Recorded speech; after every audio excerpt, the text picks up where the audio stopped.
गुर्जर नेता कर्नल किरोड़ी सिंह बैंसला को श्रद्धांजलि दी जा रही है। जयपुर के महावीर स्कूल में कार्यक्रम आयोजित हो रहा है। राज्यपाल इस कार्यक्रम में मौजूद है। आइए आपको सीधे लिए चलते हैं श्रद्धांजलि सभा में, जहां पर राज्यपाल उसके बाद उससे संबोधित कर रहे हैं। हमारे बीच में नहीं रहे, मुझे स्वयं आघात लगा है, मैं स्वयं व्यथित हूं और इसलिए आज प्रार्थना सभा में आकर कर्नल साहब के अभाव की अनुभूति करते हुए आज उनको हम सब लोग श्रद्धांजलि अर्पित करने के लिए इकट्ठे हुए हैं। जो उनका अधूरा कार्य है, जो उनका दृढ़ निश्चय था, सिद्धांत के प्रति जो उनका समर्पण था, अपने समाज के लिए कुछ कर सकने के मन के अंदर की जो तमन्ना थी, अंत समय तक समाज के बारे में चिंतित रहे, उस तमन्ना को भी पूर्ति करने की दिशा में हम सब लोग कुछ कार्य कर सकें तो सही माने में उनके प्रति सच्ची श्रद्धांजलि होगी। मैं कर्नल साहब के चरणों में श्रद्धांजलि अर्पित करते हुए परमेश्वर से प्रार्थना करता हूं उनको सदगति प्राप्त हो और परिवारीजनों के प्रति मेरे मन के अंदर परमेश्वर से प्रार्थना है कि उनको इस आघात को सहने की क्षमता प्रदान करें और धन्यवाद।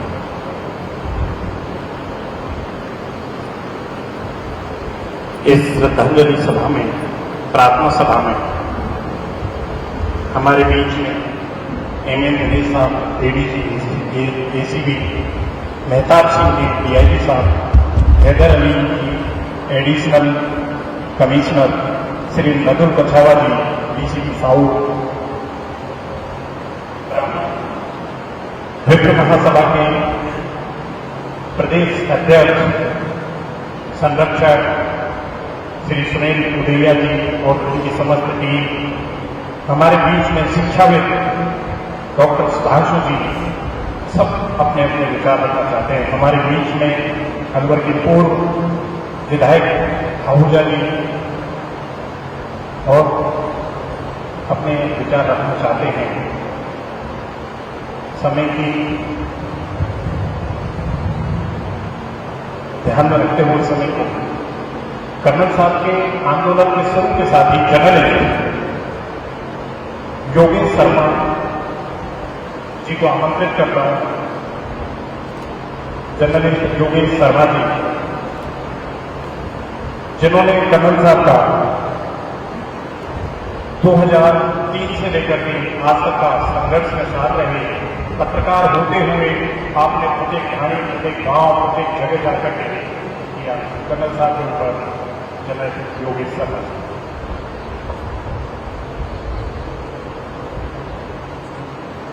कर्नल साहब को रिस्पेक्ट जो कर्नल साहब के प्रति आपने दिखाई, उसके लिए हम कृतज्ञ हैं, आपके ऋणी हैं। आपकी भावनाओं, आपने कर्नल साहब को सम्मान दिया, वो हमारे लिए एक अमूल्य निधि है, इसे हम सहज करके रखेंगे। कर्नल साहब नहीं रहे, पर कर्नल साहब ने वो एक विचारधारा है। जब डाउन क्षेत्र की कोई राम प्यारी कलेक्टर बनेगी, तब कर्नल साहब हमारे बीच होंगे। जब कोई दूर दराज गांव की महिला, पढ़ी लिखी महिला, शाम को अपने घोड़ों की सांधी करके अपने बच्चों को होमवर्क कराएगी, तब कर्नल साहब हमारे बीच रहेंगे, वो हमें दिखेंगे। जब बिना दहेज लिए कोई बारात विदा होगी, तब कर्नल साहब हमें दिखेंगे। कर्नल साहब ने 31 साल में सामाजिक जीवन में बहुत बड़े काम किए। आप सबने उनका वर्णन किया संक्षेप में, पर उनका कहना था पेटी डन एंड अंडर वास्ट। ये कठोर सत्य है। जो उन्होंने किया वो कम था, बहुत था, फिर भी कम था, क्योंकि बहुत कुछ भी करने थे। समाज और बैंसला परिवार कर्नल साहब की आइडियोलॉजी को आगे बढ़ाएगा। कर्नल साहब के लिए बहुत सारे नारे लगे। एक नारा मैं भी उनके लिए लगाना चाहती हूँ। कर्नल तेरी नेक कमाई, तूने सत्य की जोत जगाई। कर्नल साहब सत्य है, सत्य के साथ वो जिए, सत्य के साथ वो मरे, सत्य से वो कभी नहीं हटे और उनके सत्य ने बहुतों को झुकाया, असंभव को संभव किया, लोगों को अपने आप में एक विश्वास पैदा किया, एक सेल्फ मोटिवेशन, एक सेल्फ डिटर्मिनेशन, एक सेंस ऑफ सेल्फ रिस्पेक्ट, पिछड़ों को एक हिम्मत की विश्वास दिया, लड़कियों को 10 साल के अंदर बहुत बड़ा परिवर्तन वो ले आए। जैसा गवर्नर साहब ने कहा, उनके कार्यों को आगे बढ़ाना है, यही उनके लिए सच्ची श्रद्धांजलि है। हम कमिटेड हैं to carry forward his work. We seek your cooperation and support. Once again, on behalf of my entire family, मेरा गांव मोडिया, जिसका नाम अब कर्नल साहब की वजह से हमेशा के लिए it is recorded in history, हर मोडिया निवासी की तरफ से आप सबका मैं धन्यवाद करती हूँ, आभार प्रकट करती हूँ।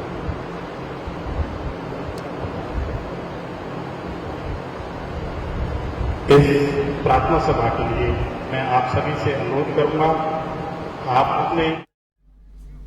तो वहीं इस खबर पे ज्यादा जानकारी के लिए हमारे साथ A1 संवाददाता मनीष चतुर्वेदी फोन लाइन पे मौजूद हैं। जी मनीष, जानना चाहेंगे जिस प्रकार से इस समय प्रार्थना सभा का आयोजन किया गया है स्वर्गीय कर्नल किरोड़ी सिंह बैंसला जी की याद में, और सबसे बड़ी बात यहाँ पर यह है, अभी अभी एक वक्ता बोल रही हैं कि सभी लोग अपनी अपनी तरीके से कर्नल साहब के लिए नारे लगा रहे थे, लेकिन उन्होंने यहाँ पर एक नारा लगाया कि कर्नल तेरी नेक कमाई, तूने सोती जोत जगाई। और जाहिर सी बात है, उन्होंने गुर्जरों के लिए, गुर्जर कम्युनिटी के लिए, न सिर्फ पुरुषों के लिए बल्कि महिलाओं के लिए, बच्चियों के लिए और उसके बाद और आगे बढ़कर सभी समुदायों के लिए उन्होंने काफ़ी कुछ काम किया। और इसीलिए आज उनकी न सिर्फ प्रार्थना सभा में बल्कि हमने देखा था उनकी शव यात्रा में भी हजारों का हुजूम उमड़ा था। क्या कहना चाहेंगे मनीष? जी होंगे, इस समय महावीर स्कूल है सिक्किम के अंदर, यहाँ पे कर्नल किरोड़ी सिंह बैंसला की जो है आज जो यहाँ पे प्रार्थना सभा हो रही है, क्योंकि 31 जो मार्च है उसको कर्नल किरोड़ी सिंह बैंसला का निधन हुआ था। और उसके बाद में जो हमने देखा था शव यात्रा के अंदर हजारों लोग उसके अंदर शव यात्रा में मौजूद थे, और वहाँ पे भी ये नारे जो है साफ तौर पे देखे गए थे कि कर्नल तेरी नेक कमाई, तूने सोती झलक जगाई। तो ये लगातार जो है वहाँ पे भी देखे गए थे। और इसके बाद में आज जो है यहाँ पे भी जो वक्ता है तो इन्होंने भी ये बात कही है। और यहाँ पे राज्यपाल कलराज मिश्र मौजूद है, और इस समय जो एडीजी के BS सोनी है, दिनेश शर्मा साहब है, भाजपा के पूर्व प्रदेशाध्यक्ष अरुण चतुर्वेदी यहाँ पे मौजूद है। इसके साथ साथ बड़े जो गणमान्य व्यक्ति हैं तो वो भी इस प्रार्थना सभा के अंदर मौजूद है। साथ ही इसके सैकड़ों व्यक्ति और भी यहाँ पे मौजूद हैं। और यहाँ पे इससे पहले केंद्रीय मंत्री गजेंद्र सिंह शेखावत और कई गणमान्य व्यक्ति जो है आके जा चुके हैं। और लगातार जो है 5 बजे से लेकर 7 बजे तक ये प्रार्थना सभा रखी गई थी। अब प्रार्थना सभा अंतिम दौर में है, और अब से कुछ ही देर के अंदर यहाँ पे जो राज्यपाल कलराज मिश्र है वे भी यहाँ से प्रार्थना सभा के बाद में जो है यहाँ से निकलेंगे। और बड़ी बात ये इसलिए भी मानी जाती है क्योंकि गुर्जर समाज के जो नेता हैं कर्नल किरोड़ी सिंह बैंसला, उन्होंने अपनी एक जो पहचान थी वो सिर्फ एक गुर्जर समाज के तौर पर ही नहीं, सर्व समाजों के तौर पर बनाई थी। चाहे किसी भी समाज की बात हो, हर समाज को लेकर वो साथ चलते थे। और लेकिन गुर्जर समाज के अंदर इसलिए ज्यादा लोकप्रिय थे क्योंकि जब भी गुर्जर समाज की जो बात आई, किसी भी बात को लेकर, चाहे बात आरक्षण की हो चाहे किसी भी मुद्दे को लेकर, उन्होंने गुर्जर समाज को जो है जगाया और गुर्जर समाज को लेकर उन्होंने अपने जो भी बात थी उसको, उसके गुर्जर समाज के लिए उन्होंने लड़ाई लड़ी थी। जी बिल्कुल मनीष, और सबसे बड़ी बात ये भी है कि कर्नल साहब ने बहुत छोटी उम्र में ही तय कर लिया था कि उन्हें सेना में जाना है, और सेना में जाने के बाद भी उन्होंने अपने जौहर से हर एक व्यक्ति को अचंभित कर दिया। और शायद यही वजह थी कि उन्हें जिब्राल्टर की चट्टान या फिर इंडियन रेनबो कहा जाता था। ये तो रही जी। सबसे पहले मैं अपडेट कर दूं, इस समय जो यहाँ पे प्रार्थना सभा है वो समाप्त हो चुकी है, और राज्यपाल कलराज मिश्र जो है यहाँ से प्रार्थना सभा से जो है जा रहे हैं इस समय वापस। और प्रार्थना सभा जो है समाप्त यहाँ पे हो चुकी है, प्रार्थना सभा समाप्त हुई है। लेकिन इसके अंदर जो लोग मौजूद हैं, लोगों ने जो है यहाँ पे वक्ताओं ने अपनी अपनी बात कही है। और जो कर्नल साहब का जो सपना था सेना में जाने का सपना इसलिए था ताकि किसी भी तरीके से जो है देश की सेवा की जा सके, क्योंकि वो देश की सेवा करना चाहते थे। इसके साथ साथ समाज सेवा के लिए उन्होंने बहुत कुछ कार्य किया है जिसको भुलाया नहीं जा सकता है, उसको सदैव जो है याद रखा जाएगा। गुर्जर समाज की बात करें तो गुर्जर समाज भी उसको सदियों तक जो है उसको भुला नहीं सकता, क्योंकि कर्नल साहब ने जो है समाज के लिए भी बहुत अतुलनीय जो है काम किया है। जी बिल्कुल मनीष, और जाहिर सी बात है कि शायद यही एक वजह है, न जैसा कि आपने भी बताया कि न सिर्फ गुर्जर समाज के लिए बल्कि सर्व समाज के लिए उन्होंने काफ़ी कुछ काम किया। और सेना की आपने बात करी, भाई सेना में उन्होंने जो भी जौहर दिखाया वो युद्धबंदी भी रहे, वहां से भी वो निकल कर आए, और उसके बाद उन्होंने समाज सेवा की जो अलख जगाई 2007 के बाद में हमने देखा कि वो उस अलख ने एक विशाल ज्वाला का रूप लिया और बहुत बड़े आंदोलन आज़ादी के बाद हमारे देश में हुए, जिसमें से एक गुर्जर आरक्षण आंदोलन को भी याद रखा जाएगा। क्या कहना चाहेंगे मनीष? जी उमंग, कर्नल किरोड़ी सिंह बेसला अपने आप में एक बड़ा नाम है, इसलिए नाम है क्योंकि गुर्जर आरक्षण जो आंदोलन है वो देश भर के अंदर चर्चित हुआ, क्योंकि राजस्थान से आंदोलन चला लेकिन देश भर में चर्चित हुआ। उसका सबसे बड़ा मुख्य कारण, अगर उसके पीछे की अगर बात की जाए तो उसकी सबसे बड़ी वजह है कर्नल किरोड़ी सिंह बेसला, क्योंकि उनका जो डिसिप्लिन का तरीका था, उनका जो अपने काम करने का तरीका था, उनकी जो रणनीति थी वो बिल्कुल मिलती जुलती सेना की तरह थी। वो हर तरीके पे जानते थे कि सरकार को जो है किस प्लेटफॉर्म पे बात की जा सकती है, किस तरीके से सरकार को जो है झुकाया जा सकता है। इसलिए अपने जो तरीके से है वो आंदोलन करते थे, और उस आंदोलन को जो है देश के अन्य राज्य, अन्य समाज जो है देखते थे, और उस राज्य और ऐसे जो आंदोलन जो लगातार कभी जो शायद ही किसी राज्य में ऐसे बड़े आंदोलन हुए होंगे, जैसे गुर्जर समाज का आंदोलन जो है हुआ 2007 के बाद में, जो है कर्नल किरोड़ी सिंह बेसला को अपने आंदोलन के जरिए देश ही नहीं देश विदेश तक के अंदर जो है वो अपने आंदोलन के लिए लगातार छाए हुए रहे, और इसके लिए इसी तरीके से कर्नल किरोड़ी सिंह बेसला की जो है एक बड़ी पहचान देश अंतर्राष्ट्रीय स्तर पर जो है उनकी पहचान बनी है। जी बिल्कुल मनीष, हमारे साथ जुड़ने के लिए, तमाम जानकारी साझा करने के लिए आपका बहुत बहुत धन्यवाद।